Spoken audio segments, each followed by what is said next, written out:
Like you said, my name is Makayla Shatley, and I appreciate this opportunity to be here with y'all. I see some familiar faces in that back corner especially. I just, before I even get started, I just want to say I'm not here to sing for you. I just want to worship with you. I don't want to entertain. I just want us to worship together.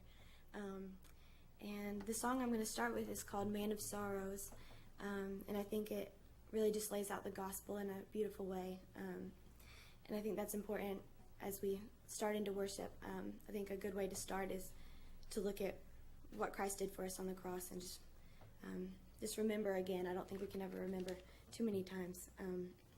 So this is Man of Sorrows. And in particular, it'll come to a point, the bridge, I want you to listen to those words in particular. It says, "Now my debt is paid. It is paid in full by the precious blood that my Jesus shed. Now the curse of sin has no hold on me. Whom the Son sets free, oh, is free indeed." So just listen to these words.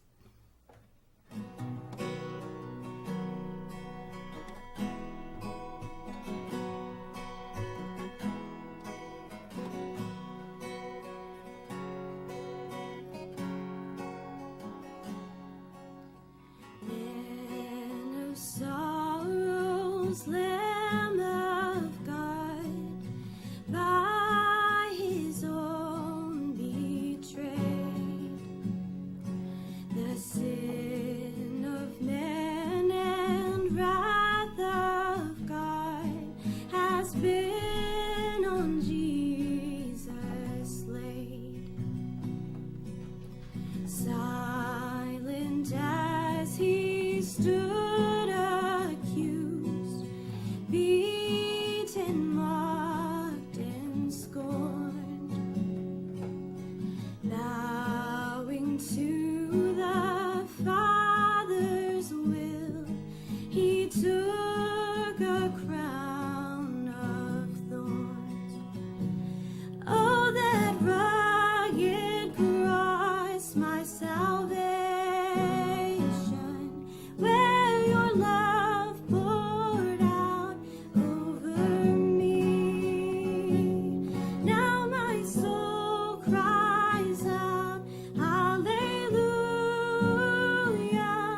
praise and honor unto thee.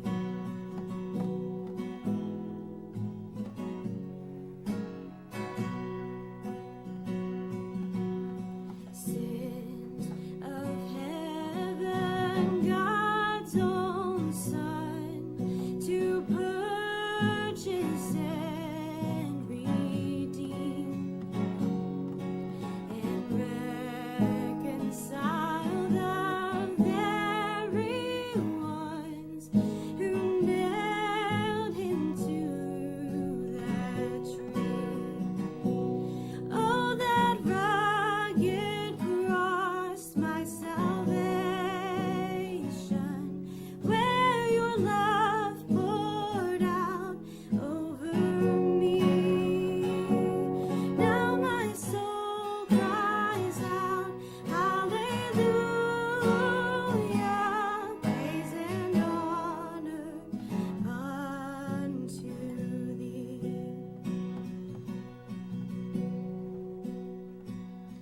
Now my debt is paid, it is paid in full by the precious blood that my Jesus shed.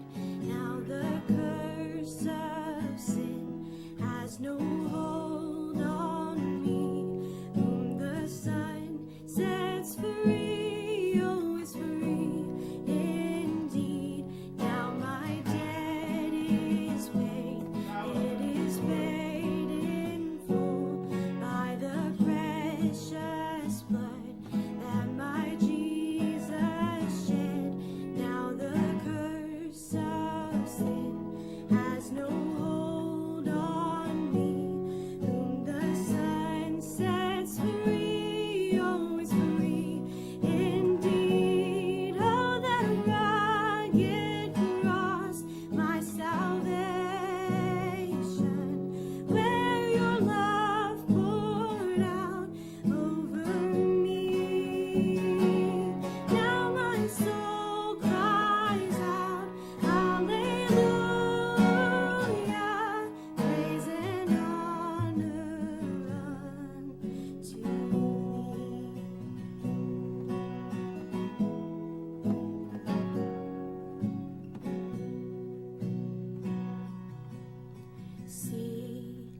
stone is rolled away.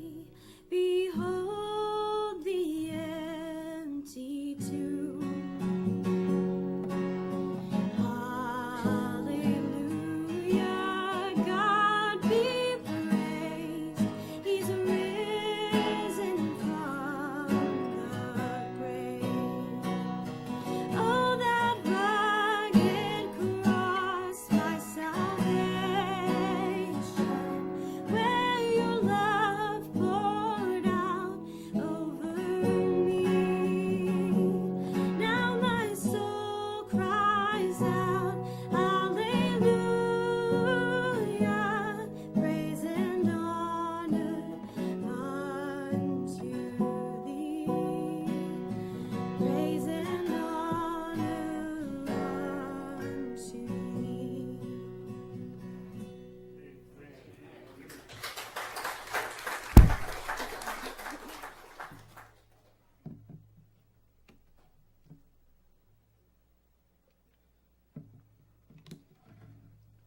This next song is one I sang at the crusade, and I just want to share it again with y'all and share the story of it with y'all in case you weren't there, haven't heard, because I think it's something that we can't hear enough. So if y'all just pray for me as I share this, that God will give me the right words. Well, first, this is how I usually start, and I need to stop because I'm getting in trouble, but can I see the hands of any Duke fans? Oh my goodness, not one. Oh, two? God loves you anyway. Okay. No matter how Two. far you go.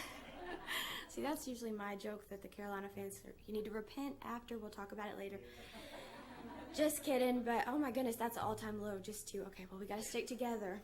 And just right back there and over here. I ask because my story starts 3 years ago when I started college at Duke, and I guess it was really my sophomore year that I was diagnosed with major depressive disorder and generalized anxiety, really, really severe depression, and there were a lot of reasons, a lot of things that led up to it, but it was just kind of like a breaking point, I guess fall 2014, and just my world just kind of went down in a tailspin. Before that I tried to be a pretty friendly person, pretty outgoing, and as a Christian you want to be friendly and show love to people, but and I only had been a Christian at this point for about 2 years, and the first thing that started, the first sign of a mental illness for me was strangers just started to terrify me. I would have a panic attack anytime I saw a stranger make a face that was just like neutral or like not even a mean or scary face, but it would just scare me to death. And right away that kind of just took out my ability to like witness and be a light for Christ to people that I didn't know. And so that's kind of where I think Satan hit first, and then it came to the point where I couldn't feel anything. I was just numb, and the feelings, especially as a young Christian. As a young Christian, there's like a lot of emotion, I think, in your relationship with Christ. And then as you go on over time, you realize you can't depend on the feelings. But I was still really new in this thing, and then here comes the devil and knocks out all my ability to feel anything. I couldn't feel God's presence. It didn't feel like God was real, to be honest. And if I hadn't have seen him in my life working in the 2 years before that, I honestly don't think I would believe in God today. But he had worked so actively and so tangibly in a way that I couldn't deny, even in those moments when I couldn't feel him. But it came to the point that I didn't want to be alive anymore. And there was one night, it was like 3 a.m, and I just wanted to go out and walk the streets of Durham, which if you've never been to Durham, not a good idea to walk the streets of Durham, really at any time, especially 3 a.m. alone. And so I got up out of bed and went and sat in my closet in a laundry hamper and shut the door. This was in my dorm. And I tried to pray, but I couldn't form thoughts without having panic attacks, and I tried to feel, I tried to cry, but I couldn't do anything, and I just sat there, and I felt so separated from God. And in that moment, I remembered that on the cross, Jesus truly was separated from God the Father. And so he knew how it felt for me, that in that moment in my laundry hamper, when I felt separated from God but really wasn't. Jesus knew how that felt. And I think, honestly, in that moment, that's all that kept me alive, is just knowing that. And that's something I've had to go back to again and again. So there was someone in my dorm around the same time, a friend of a friend, who was apparently going through similar things, and ended his life just in that same month that I was sitting in my closet. And so I can't help but wonder, if I hadn't have had that to cling to, if I hadn't have had Jesus in that moment, I don't think I'd be here. But so this song, Not Alone, it came out of this really dark season, the hardest thing I've lived through in my 21 years on earth, for sure. And so probably about 8 months into it, I was sitting in my dorm room alone, and I saw my guitar across the room, and I thought, I want to write a song, which was weird because I never written a song in my life, and I just wanted to write like a pity party in song form, is what I call it, just about how awful depression is. And so that's what I set out to do, and I picked up my guitar, and I got one line down of complaining and how awful depression was, and then it was just like the most tangible presence of God, and I hadn't felt God, remember, in like a long time, and it was like he just said, I'm here. And so you can tell when you listen to this, in line 2, it suddenly becomes a worship song, which is not what I set out to write at all, but God had other plans. And so the song is really based on Romans 8, which, like I said, I didn't intend, but that's what God planned. So if you're not familiar with Romans 8, or even if you are, I encourage you to read it when you get home today. It just really talks about how nothing can separate us from God's love. And so for me, in that moment in my laundry hamper, in the whole 2.5 years of this mess, that meant my depression and my anxiety couldn't separate me from God's love. Even if I couldn't feel God, it couldn't separate me from Him. And for you, whatever that is you're going through, the hardest thing you've been through, or what the hardest thing in your life right now, or maybe life's pretty good right now, but the hardest thing that you will face, that means it can't separate you from God's love either. And I'll tell you something I think we don't talk about a lot as Christians, is that there are times it feels like God's not there and it feels like you're alone. And I think that's the times it's the most important to remember that you're not, and that He's still there, even if you can't feel Him. So, I just want to share this song with you. It's called Not Alone.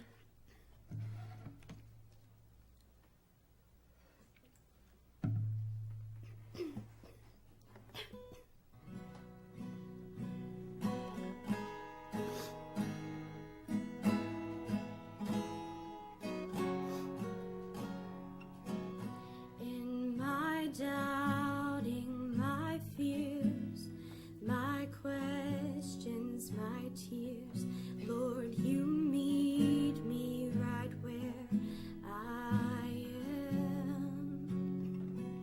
You see when my heart breaks, you can feel my soul ache. I have no words, still you understand.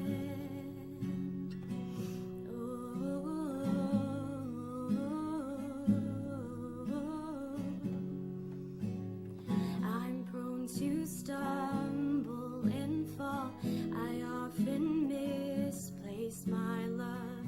Still you seek me and call me your own. Though I hide from your face, afraid you're out of grace, streams of mercy flow more than enough.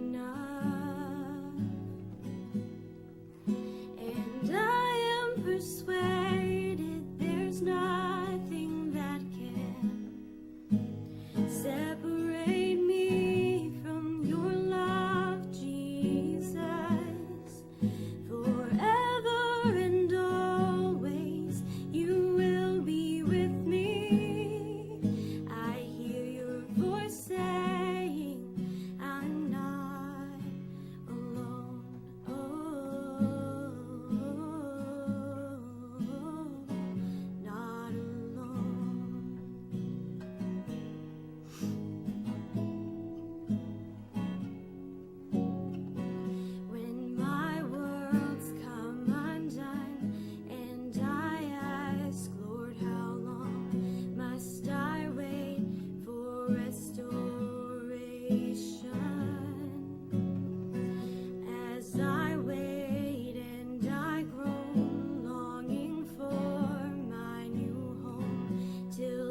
day. May this be my song,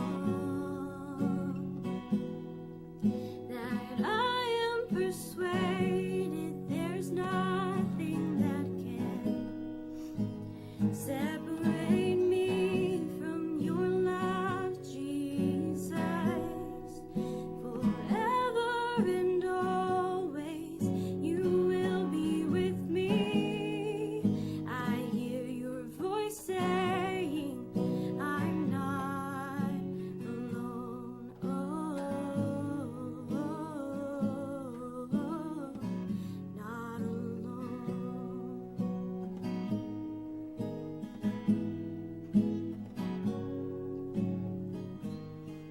There's nowhere I could run, no doubt or fear too strong, that your love can surround me. There's no mountain you can't move. Teach my heart to look to you. Each new day, please remind me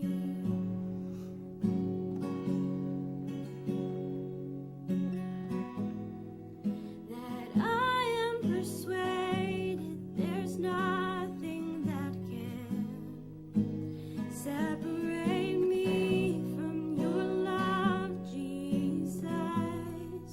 Forever and always you will be with me. I hear your voice saying I'm not alone. Oh,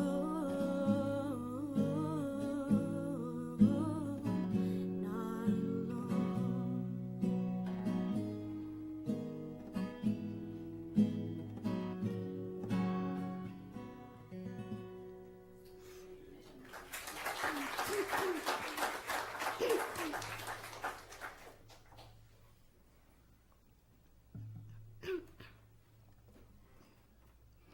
Alright, this last song I've got to sing is How Great Thou Art. And I'm sure most of y'all know it, or at least the chorus, so just sing along and let's worship together.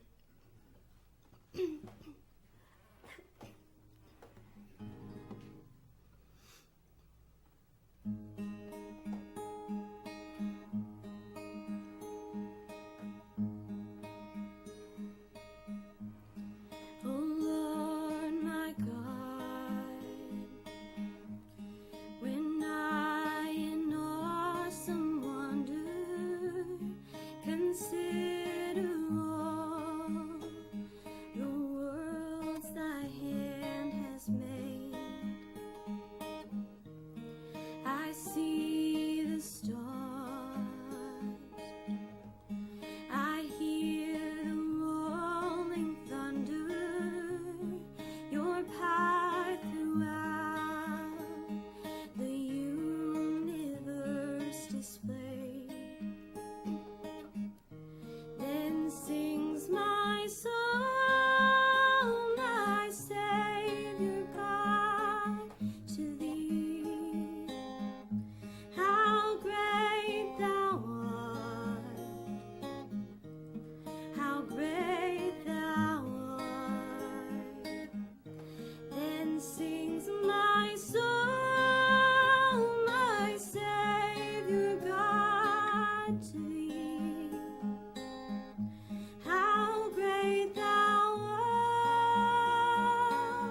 how great thou